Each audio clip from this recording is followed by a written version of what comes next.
राग और द्वेष। 9 कर्म कौन से हैं? 3 शरीर और 6 परिवार। कितने हो गए? 9। ठीक है, 9 कर्म से। चलिए 9 कर्म। अब आगे अपन चलते हैं इसे छेड़ाला की ग्रंथ की आगे की वाचना की तरफ। यहाँ पर हमने जीव तत्व के स्वरूप को समझा, अजीव तत्व के स्वरूप को समझा, पुद्गल द्रव्य के स्वरूप को समझा, धर्म द्रव्य के स्वरूप को समझा, अधर्म द्रव्य के स्वरूप को समझा। अब यहाँ पे हम समझेंगे अब कितने द्रव्य बचे? 2। कौन कौन से? आकाश और द्रव्य कितने होते हैं? 6। सब लोग बोलो जोर से। द्रव्य कितने होते हैं? 6 द्रव्य। कौन कौन से? जीव, पुद्गल, धर्म, अधर्म, आकाश, काल। तत्व कितने होते हैं? 7। कौन कौन से? जीव, अजीव, आश्रव, बंध, संवर, निद्रा, मोक्ष। ठीक है ना, ये 7 तत्व हैं। तो 7 तत्व और 6 द्रव्यों को ही बात चल रही है। किसकी बात चल रही है? पहले तो विपरीत श्रद्धान, पहले विपरीत श्रद्धान जो मिथ्यात्व का कारण है, और फिर सम्यक सिद्धांत जो सम्यक का कारण है। ठीक है ना, तो पहले हमने दूसरे ध्यान में क्या समझा? विपरीत सिद्धांत समझा, विपरीत और अतिरिक्त। अब तीसरे ध्यान में क्या समझा? उसको छोड़ने के उपाय, मतलब वो कैसे छूटेगा? यदि आपको पश्चिम दिशा में जाना है और आप पूर्व दिशा में खड़े हैं तो आपको क्या करना होगा? अपने मुख को बदलना होगा। ऐसे ही हम मिथ्यात्व में हैं, मिथ्यात्व से हमको सम्यक में जाना है तो मिथ्यात्व से अपने परिणामों को समुचित करना होगा ताकि हम सम्यक को समझ करके उस सम्यक को धारण कर सकें। तो अब आगे बता रहे हैं पंडित दौलत राम जी। सकल द्रव्य को बास जास में सो आकाश पिछानो,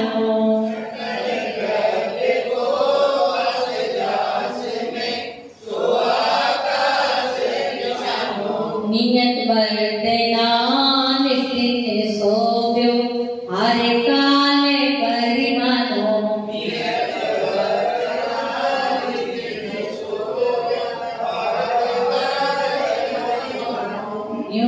जीवी आश्रव सुनिए मन वचिकाय त्रियोगा,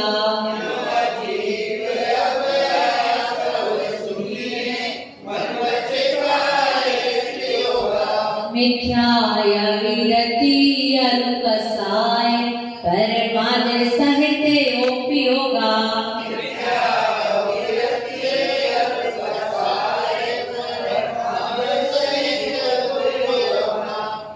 पढ़िए आप सभी लोग।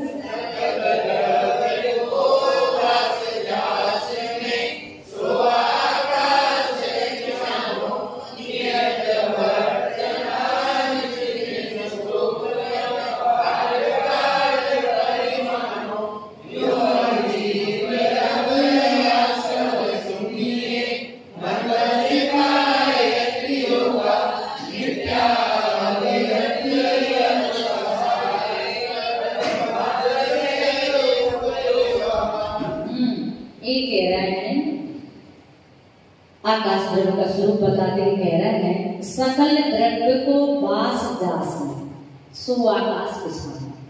संपूर्ण द्रव्यों को, कितने द्रव्यों को? कितने द्रव्य हैं? 6। सभी द्रव्यों को अवकाश देता, अवकाश मतलब स्थान देता है। क्या देता है? आप कौन से द्रव्य में हैं? आकाश द्रव्य। ठीक है ना, सभी द्रव्यों को आश्रय देने में साधन कारण यदि कोई है तो वो कौन सा द्रव्य है? आकाश द्रव्य। कहाँ है आकाश द्रव्य? ऊपर के नीचे? कहाँ है? सब तरफ। कहाँ है?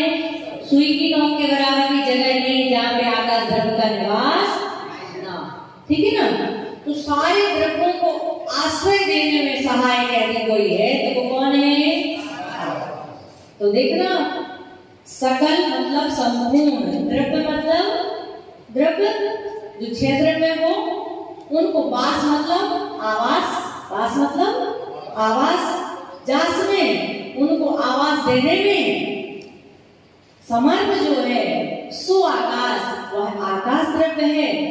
पहचानो मतलब उसको आकाश द्रव्य पहचानो, जिसके अंदर संपूर्ण द्रव्यों को आश्रय देने की शक्ति है, उसे आकाश द्रव्य जानो, पहचानो। ठीक है ना? पहली लाइन का अर्थ समझ में आ गया? जो संपूर्ण द्रव्यों को स्थान देने में समर्थ है, उसे आकाश द्रव्य जानना चाहिए। ठीक है ना? अब कह रहे काल द्रव्य का स्वरूप बता रहे हैं। नियत वर्तना निस्दिन सो। नियत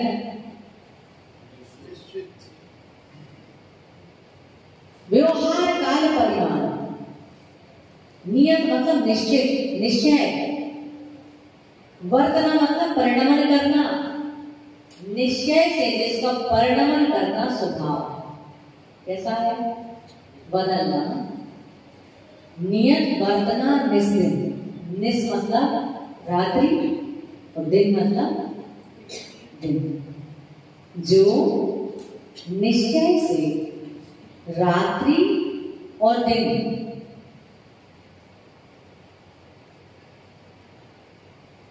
का परिवर्तन कराता है, भेद कराता है, उसे व्यवहार काल जानना चाहिए।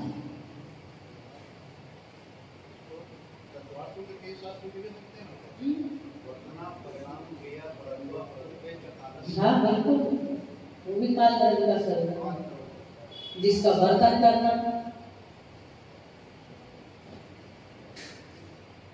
यानी परिणमन करना।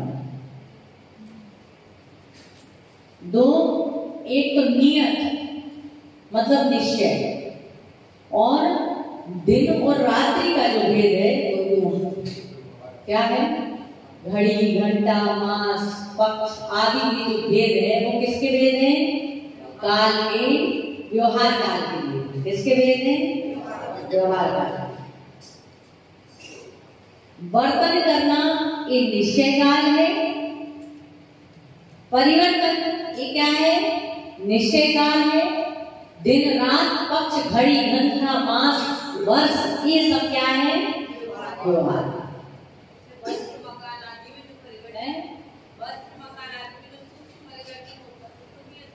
हाँ, जो हमें दिखाई नहीं दे रहा है, हम बढ़ रहे हैं लेकिन दिख रहा है कि आप बढ़ रहे हैं, वो क्या है? व्यवहार का।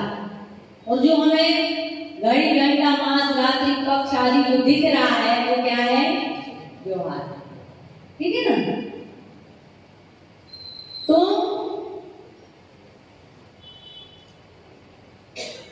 व्यवहार काल परिमाण, उसको व्यवहार काल जानना चाहिए। अब कह रहे आश्रम का स्वरूप। किसका स्वरूप? क्षेत्रकों का स्वरूप हो गया, और में आ गया क्षेत्रकों का पूरा स्वरूप हो गया। जीव तत्व का स्वरूप क्या है? जीव द्रव्य का, जिसमें जानने देखने की, जिसमें चेतना होती है वो क्या है? अजीव क्या है? बुद्धगल क्या है? जिसमें 5 वर्ण, 5 रस, 2 गंध और 8 स्पर्श वायु, वो क्या है? बुद्धगल। धर्म द्रव्य क्या है? जो चलने में सहायक हो किसको? जीव और बुद्धगल। किसको? जीव और बुद्धगल को चलने में सहायक हो क्या है? धर्म। अधर्म द्रव्य क्या है?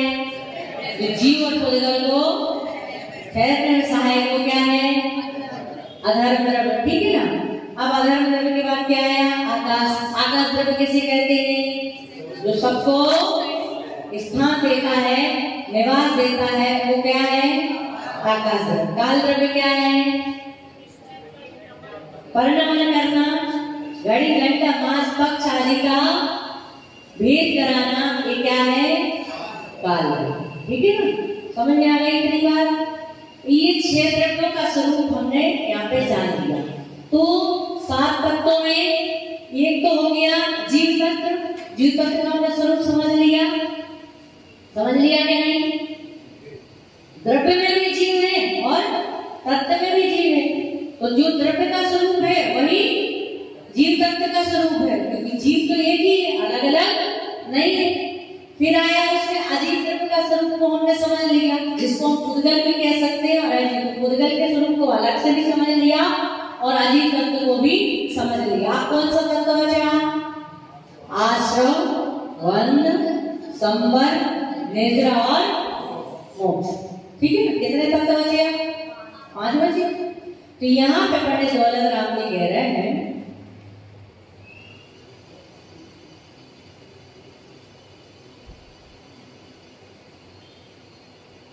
अजीब तत्व के, आश्रय तत्व के स्वरूप को समझाते हुए कह रहे हैं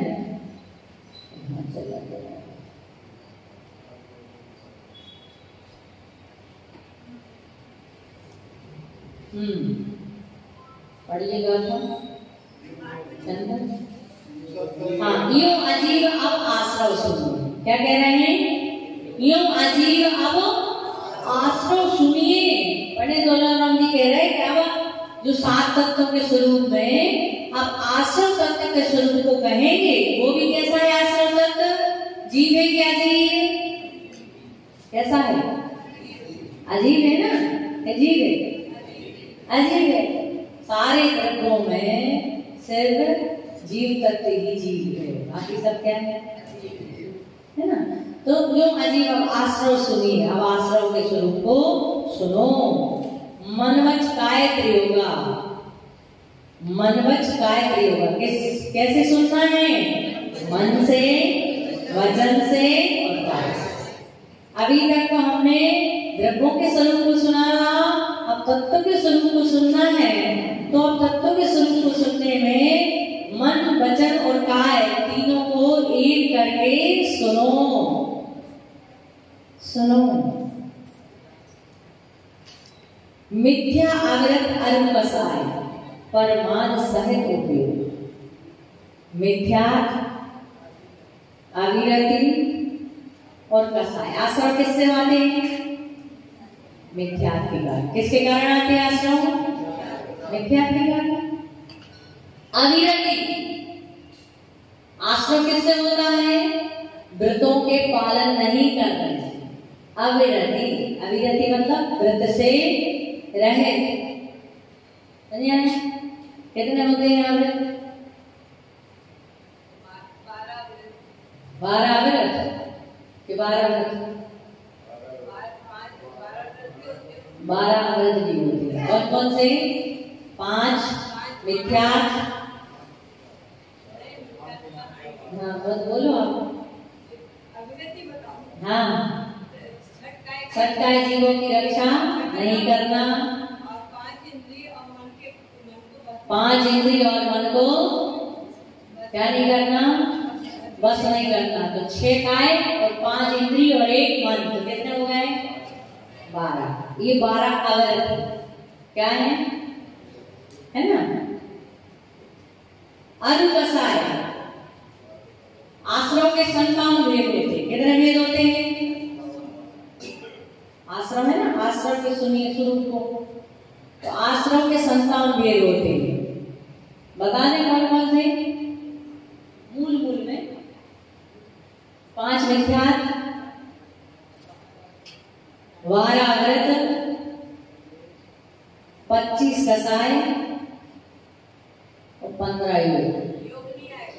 तो क्या है? प्रमाण आएगा ना?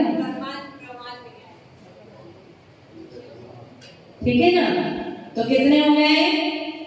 5 मिथ्या, 12 अव्रत और 25 कसाय।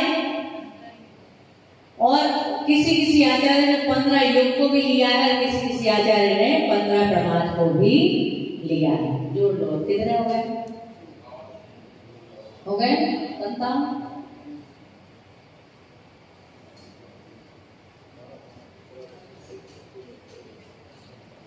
हुए कि नहीं? कितने हुए? 57 हो गए। ये 57 आश्रम, इनसे आश्रम बंधता है। हम कहते हैं ना कर्मों के आने के द्वार को क्या कहते हैं? आश्रम। तो किन किन से आएंगे आश्रम? तो 5 मिथ्या से आएंगे, 12 अवृत से आएंगे, 15 प्रमाण या 15 योग से आएंगे। और आचार्य ने 15 प्रमाण को भी क्या कर लिया? योग को भी सम्मिलित कर लिया है और प्रमाण को भी आगे जाकर उन्होंने क्या कर लिया है? सम्मिलित कर लिया है। ठीक है ना?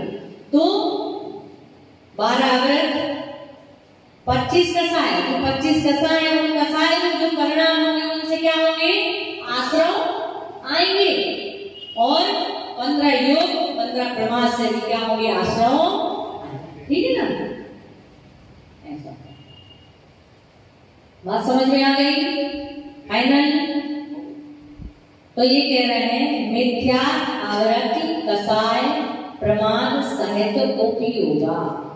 इन आश्रव में कारण यदि कोई है तो मिथ्या, आवृत्ति, कसाय, प्रमाद, इनमें जब हमारा उपयोग लगता है तो उनसे क्या होता है? आश्रव का बंध। बिना मनोवचन काय के तो आश्रव होगा नहीं। किससे होगा?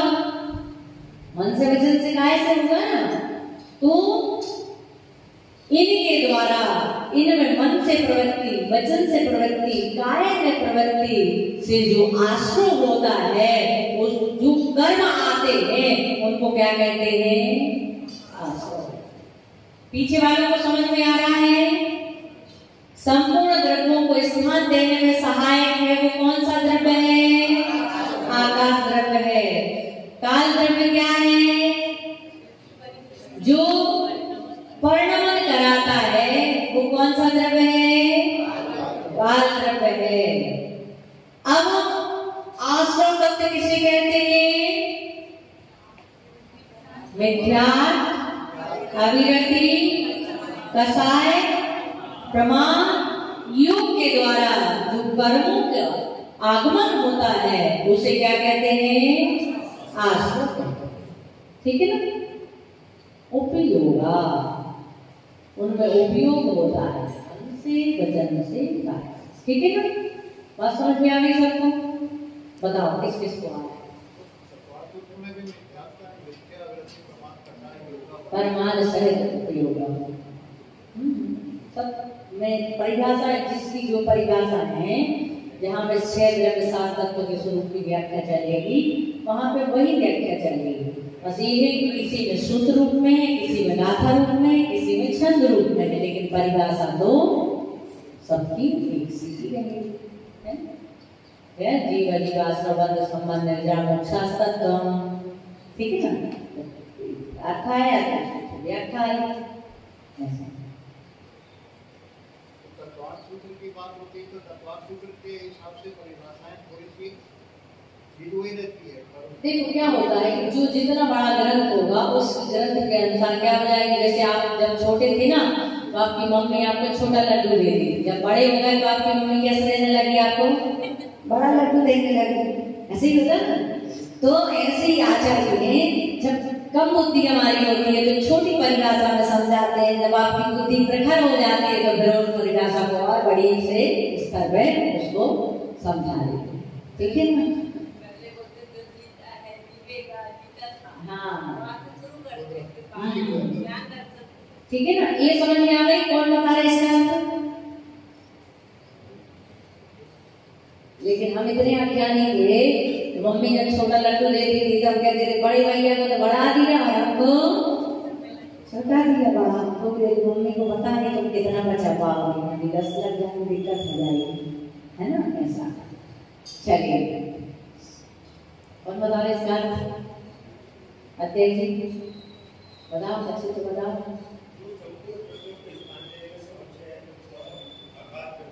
बहुत सही। हाँ,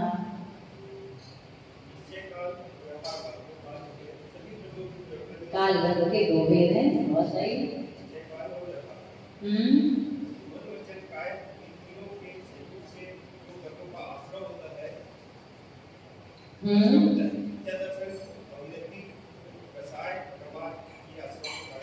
के माध्यम से जो आश्रव, कर्मों का आश्रव होता है, कर्म आते हैं, उसे क्या कहते हैं?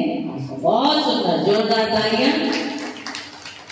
सब लोग इतने होशियार हैं, एक बार में समझ जाते हैं। आकाश द्रव्य के कितने भेद हैं? 2। कितने भेद हैं आकाश द्रव्य के? 2। कौन कौन से? लोकाकाश और जिसमें 6 द्रव्य पाए जाते हैं वो कौन सा लोक है? लोकाकाश।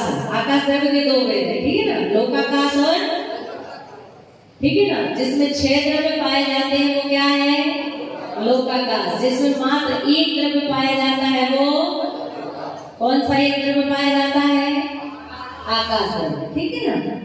वहां मनुष्य आदि का किसी का भी वहां पे निवास नहीं है, मात्र आकाश द्रव्य ही है। मेरा ही मेरा, जैसे धुआं होता है ना, जैसे आकाश दिखता है ना धुआं धुंधला धुंधला सा, ऐसे ही जो अलोकाकाश है लोक के बाहर, ऐसे ही वहां पर वातावरण है। बाकी वहां पर और कुछ भी आकाश द्रव्य के अलावा वहां पर कुछ भी नहीं। बाकी मैंने देखा नहीं है कि अपन जा नहीं सकते, ठीक है ना, पढ़ा है। मानसोत्तर पर्वत को इसमें से किसी रूप में घटा सकते हैं? इसलिए तो मानसोत्तर पर्वत के आगे अलोकाकाश है, इसलिए उसके आगे किसी का आह्वान नहीं, ठीक है। चलिए, ये बात समझ में आ गई सबको। काल द्रव्य के कितने भेद हैं?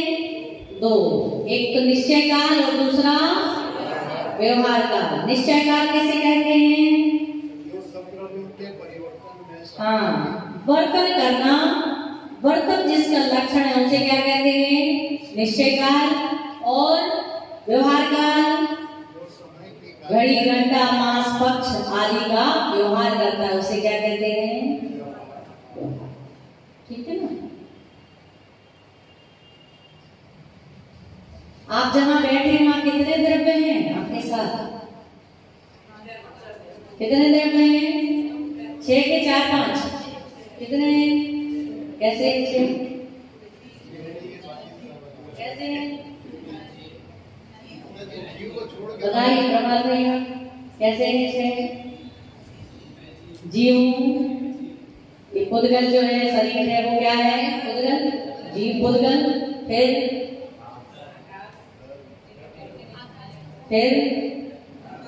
जीव पुद्गल धर्म, धर्म द्रव्य, या आपकी आंखें, ये उंगलियां है, सांस है, ये जो परिणमन हो रही है, चल रही ना, ये कौन चला रहा है, धर्म, ठीक है ना। फिर अधर्म, आप जो बैठे हुए ना कुछ अंग आपके स्थिर है वो क्या है, अधर्म। और आकाश शरीर को हमारे व्यवस्थित किया हुआ है वो क्या है। और 9 बजे आए थे, 9:30 बजे, ये क्या हो गया, निरंतर हमारे परिणाम भी क्या हो रहे हैं, बदल रहे हैं। ये कौन करा रहा है, काल द्रव्य। परिणमन जो हो रहा है, परिणामों का परिणमन जो है, एक समय पहले परिणाम कुछ थे और दूसरे समय बाद हमारे परिणाम क्या हो गए, अलग हो गए। तो जो परिणमन करा है वो क्या है, ठीक है।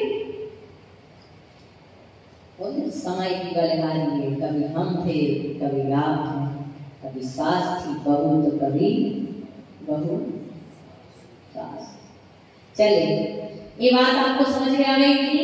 अब आगे अपन जो सुनना था ना आप लोगों को, क्या गुलिस्तान है ना, बता दें 15 मिनट नहीं अभी।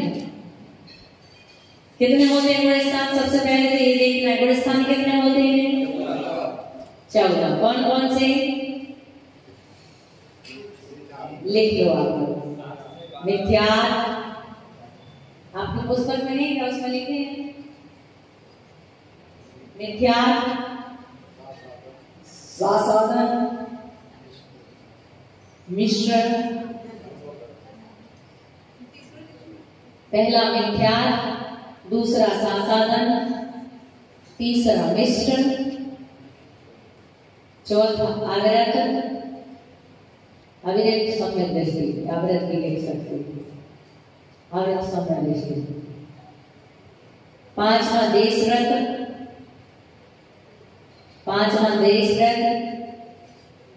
छठा प्रमत्तरत, प्रमत्त मतलब प्रमाद, विरत, प्रमत्त विरत। छठा अप्रमत्त विरत, छठा अप्रमत्त व्रत, सॉरी छठा प्रमत्त व्रत और 7वां अप्रमत्त व्रत है ना। और 8वां अपूर्वकरण, 9वां 8वां अपूर्वकरण, 9वां अनिवृत्तीकरण, 9वां अनिवृत्तीकरण,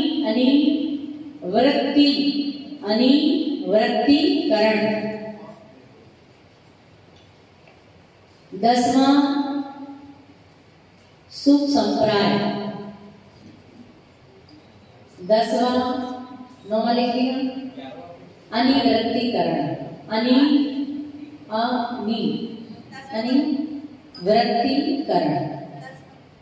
सुख संप्राय, 10वां सुख संप्राय, 11वां क्षीण मोह, 11वां उपशांत मोह,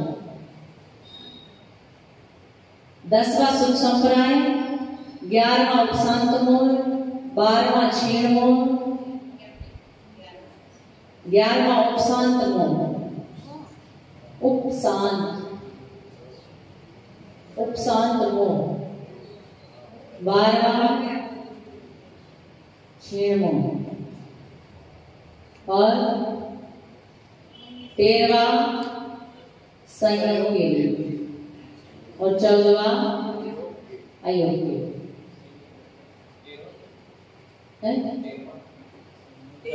संयोग के लिए, संयोग और अयोग। हमारी शिक्षा मंत्री के हिसाब से संयोग और वियोग। एक दिन हमने बोला क्लास में, मैंने कहा ये शेराला जो है छोटा सा पैसा है। अब शाम को भैया जी ने प्रश्न पूछा, बोले छेड़ाला को कौन से ग्रंथ की उपमा दी है? तो बोले छोटे संसार की। फिर मैंने बोला 14 पुरस्कार सुना, जब नई नई आई थी 2-4 महीने की, 2-4 महीने की, मैंने कहा गुणस्तान सुना, तो बोले संयोग के लिए और वियोग के लिए। वैसे ठीक ही है, संयोग और वियोग, वियोग हो गया सारे कर्मों से, तो घटाएंगे तो सही परिवार है, घटाएंगे तो सही परिवार। हाँ वही तो, घटाएंगे कहीं से भी घटाना, इसको ही तो कहते हैं अनेकांत। योग से भी रही हो जाती है। हाँ वही। चलिए एक बार लिख ली सबने, बताओ सब लोग जोर जोर से बोलना एक साथ। मिथ्या,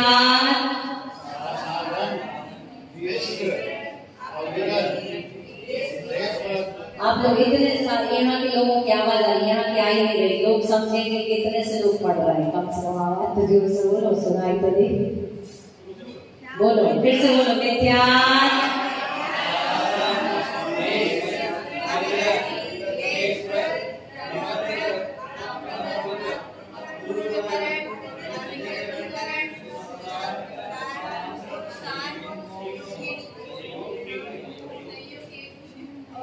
अयोग के लिए, ठीक है ना? आप लोग मत लिखना वियोग के लिए, अयोग के लिए, ठीक है ना? तो ये कह रहे हैं मिथ्यात्व। मिथ्यात्व किसे कहते हैं? मिथ्यात्व मतलब जो 7 तत्व है, समझ लो खाली, लिखो मत, इसमें बहुत बड़ा है, समझ लो खाली, ठीक है ना? मिथ्यात्व मतलब अपने मिथ्यात्व के स्वरूप को समझा, जो 7 तत्व है उनके प्रति विपरीत श्रद्धा होना, ये क्या है? मिथ्यात्व, ठीक है ना? जो तत्वों के अश्रद्धा परिणाम होते हैं उसे कहते हैं मिथ्यात्व, ठीक है ना? जैसे हमारा तत्व पे अश्रद्धा हुआ, तुरंत हमारा गुणस्थान कौन सा हो गया? पहला गुणस्थान। सा साधन, सा असाधन, उसने क्या कर दी? अभी वो सम्यक्त के समकक्ष था। कहाँ था? सम्यक्त के, जैसे आप शिखर जी गए, उस शिखर जी से ईश्वरी कितना दूर है? पास ही है ना? तो ईश्वरी तक पहुंच गए, लेकिन कुछ कारण आ गया, शोर हो गई, सूतक हो गई, आप क्या हो गए? वापस आ गए। तो सम्यक्त के आप कैसे पहुंच गए थे? सम्मुख पहुंच गए, एकदम नजदीक में आ गए थे, लेकिन परिणाम क्या हो गए? बिगड़ गए। तो क्या हो गई? सम्यक्त की असाधना हो गई। क्या हो गई? सम्यक्त की साधना हो गई। या ऐसे भी समझ सकते हैं कि सम्यक हमने प्राप्त कर लिया लेकिन अब हमारे परिणाम गिर गए, तो सम्यक के लिए हमने क्या कर दी, असाधना कर दी, तो हम क्या हो गए, किसमें आ गए, दूसरे गुण स्थान में। असाधन, सा साधन, सा मतलब सम्यक, असाधन मतलब सम्यक ने क्या कर दी, असाधना कर दी। ठीक है ना। बाकी इसका थोड़ा सा और कठिन भाषा है, लेकिन कठिन भाषा में समझाएंगे तो आपको समझ में नहीं आएगा। ठीक है ना। हम सम्यक में क्या पहुंच गए, अभिमुख, एकदम नजदीक पहुंच गए। उसका समय था 6 आंगली, छोटा सा समय था, लेकिन उस समय के पहले ही हमारे परिणाम क्या हो गए, नीचे आ गए। तो वो कौन से में आ गए, हम दूसरे में आ गए, असाधन, असाधना कर दी। असाधन मतलब साधन। फिर आता है तीसरा गुण स्थान, कौन सा है तीसरा, मिश्र। मिश्र मतलब मिले हुए। ना हमारे परिणाम सम्यक रूप है, ना हमारे परिणाम मिथ्यात्व रूप है, मिले, सम्यक भी है और मिथ्यात्व भी है।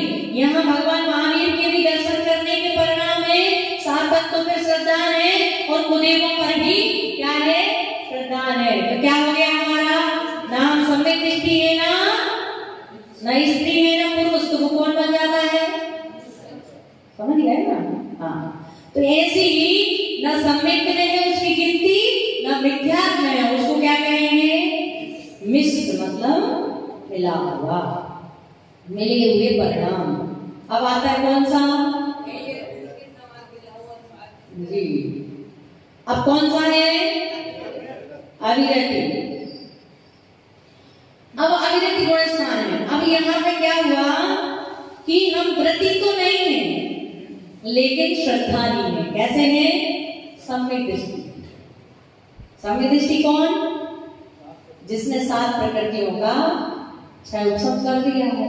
कल बताई थी 7 प्रकृतियां, कौन सी 7 प्रकृतियां, मिथ्या, सम्यक मिथ्या और सम्यक, ये और अनंत अनुबंधी की क्रोध मान माया लोभ।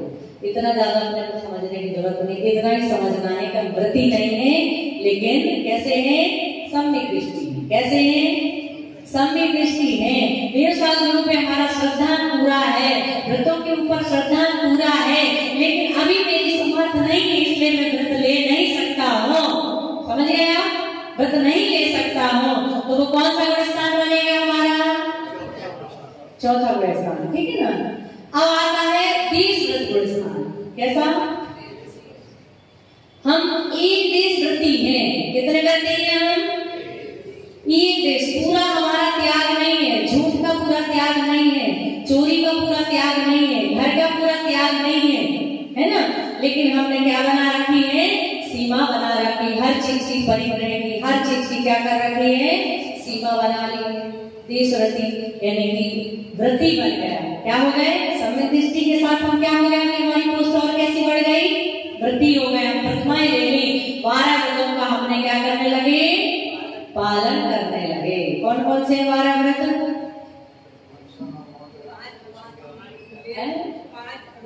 5 अनुव्रत, 3 गुण व्रत, 4 शिक्षा व्रत। कितने हो गए, 12 हो गए कि नहीं।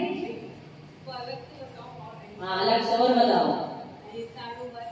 वो तो हो गया, अनुव्रत बोले तो हो गया।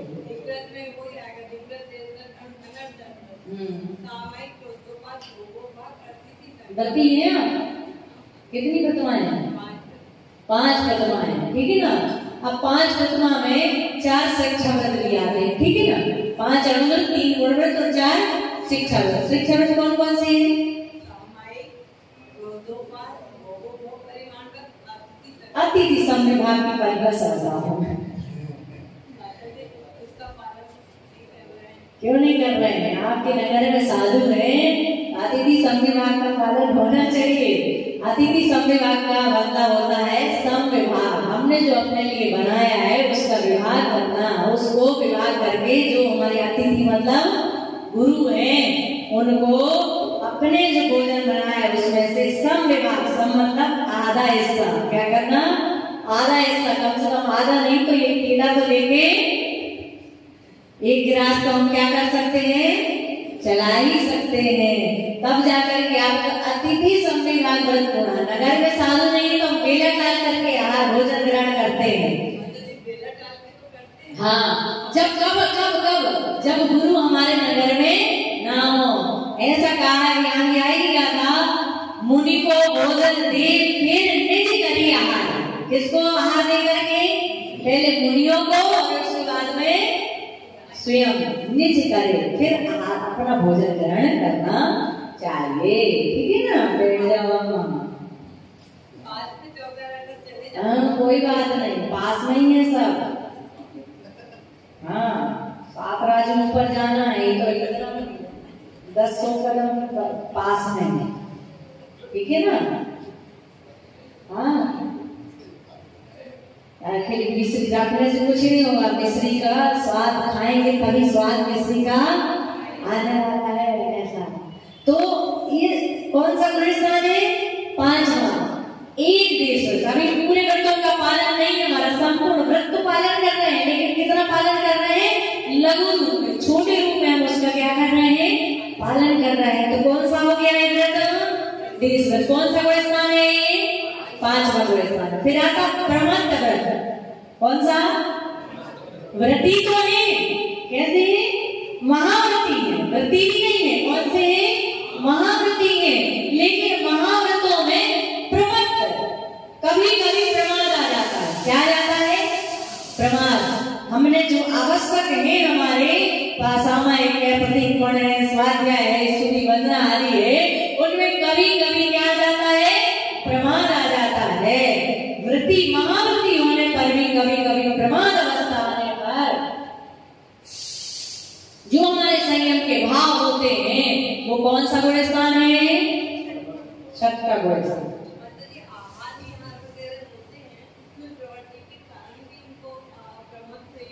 ठीक है, वैसा भी कह सकते हैं, लेकिन मूल परिभाषा यही है कि हमारे आवश्यक है, उन आवश्यकों में कभी कभी प्रमाद अवस्था भी आ जाए, आती है। जो 6ठे गुणस्थान वर्ती है, क्योंकि गुणस्थान ही वो बता रहा है। क्या बता रहा है? प्रमत्त विरत, है ना? तो बाकी को 5 समितियों का पालन करना ही है। 5 समिति का पालन करने में प्रमाद से रहित अवस्था आएगी, लेकिन फिर भी देखभाल के करने पर भी उसमें क्वचित कदाचित क्या हो जाता है? दोष हो जाते हैं। ऐसे ही हम सामायिक तो कर रहे हैं, सामायिक करेंगे, नियम से प्रतिक्रमण करेंगे, स्वाध्याय करेंगे, लेकिन उसमें क्या आ रहा है? आलस आ रहा है। आलस से मतलब बिना मन से करना। कैसे करना? कर रहे हैं लेकिन मन नहीं है, मन नहीं लग रहा है, तो ये क्या कहलाता है? प्रबंध। ठीक है ना? मेरे विचार में गुणस्थान पाठ्य यही सोचती थी कि जैसे पेंडुलम की तरह प्रमद और अप्रमद घूमते हैं छठे गुणस्थान में, तो आत्मा से थोड़ा उपयोग हटा तो 6वां हो गया, और आत्मा में जो उपयोग है सामायिक वगैरह में तो 7वां गुणस्थान। ठीक है, ठीक है, लेकिन एवरी टाइम नहीं होता है 7वां गुणस्थान। 7वां गुणस्थान हरे झूले की तरह है, लेकिन 6ठा 7वां ही रहता है। और उसके अलावा ये है कि जो हमारे आवश्यक, मूल रूप में जो हमारे आवश्यक है, उनको उत्सुकता पूर्वक नहीं करना, उसका नाम है प्रबंध। ठीक है? करा सकते हैं कि नियम से होता है? नहीं, क्वचित कदाचित, कभी कभी सामायिक में बैठ रहे हैं लेकिन मन नहीं लग रहा, स्वाध्याय कर रहे हैं लेकिन मन नहीं लग रहा, प्रतिक्रमण कर रहे हैं लेकिन मन नहीं लग रहा, क्रियाएं करेंगे लेकिन कभी ऐसा अवस्था हो जाती है। वो किस अपेक्षा से? गुणस्थान अपेक्षा से, क्योंकि जिसका जो गुणस्थान है उस रूप क्रियाएं होंगी, इसलिए वो गुणस्थान वैसा ही गुणस्थान। यदि नहीं होगी तो फिर 7 में, जिस समय नहीं होगी 7वें में पहुंच जाएगा, जिस समय होगी 6ठे में रहेगा। ठीक है? कारणभूत तत्व क्या हुआ है? कारणभूत तत्व क्या हुआ? कुछ भी हो सकता है। प्रमाद, मेन तो प्रमाद ही। प्रमाद कोई मन में कुछ न कुछ दिमाग में चल रहा है, या थकावट है, या कुछ कारण बहुत सारे हो सकते हैं। उसमें उत्सुकता, ऐसा नहीं कि उसमें उत्सुकता है, उत्सुकता है, वो अवस्था है कि वही वो बात अलग है। लेकिन उत्सुकता मेन है, उत्सुकता कैसे कर रहे हैं वो बात अलग है, लेकिन उत्सुकता हमारी क्या कैसे हम सुना रहे हैं लेकिन उसको भी सुनने के लिए तैयार नहीं है, वहां पे हमारी उत्सुकता नहीं है। ठीक है ना। तो ये मोहिनी कर्म के उदय से कौन सा कर्म आता है इसमें? मोहिनी कर्म के उदय से जो हमारे प्रमत्त रूप परिणाम होते हैं, संपूर्ण संयम होने पर भी प्रमत्त रूप परिणाम प्रमाण रूप परिणाम होते हैं, उसे कहते हैं प्रमत्त व्रत। ठीक है ना। कौन सा गुणस्थान है वो? छठा गुणस्थान। अब कौन सा आता है? अप्रमत्त व्रत। अब यहाँ है अप्रमत्त, 7वां गुणस्थान में अप्रमाद अवस्था आ जाती है। कौन सी अवस्था? बस ये इसके बाद से कल समझा देंगे। अप्रमत्त मतलब अप्रमाद अवस्था। अब जो संजनन कसाई थी उसका क्या हो जाएगा? मंदोदय हो गया। कैसा हो गया? मंदोदय होने से संजनन कसाई तो है लेकिन कैसी है? मंद है। तो मंदोदय होने से प्रमाद रहित परिणाम होते हैं। कैसे होते हैं? यदि तीव्र होगी कसाई संजनन की तो प्रमाद अवस्था आ जाएगी, तो वो छठा गुणस्थान बन जाएगा। और जब संजनन कसाई बंद हो जाएगी तो क्या हो जाएगी? अप्रमाद अवस्था रहेगी, उसको कहते हैं अप्रमत्त व्रत अवस्था। ठीक है ना। अब 7 हो गए, 7 कल समय आपका हो गया है और कल शायद रविवार है ना? है ना? कौन सा दिन है? रविवार है।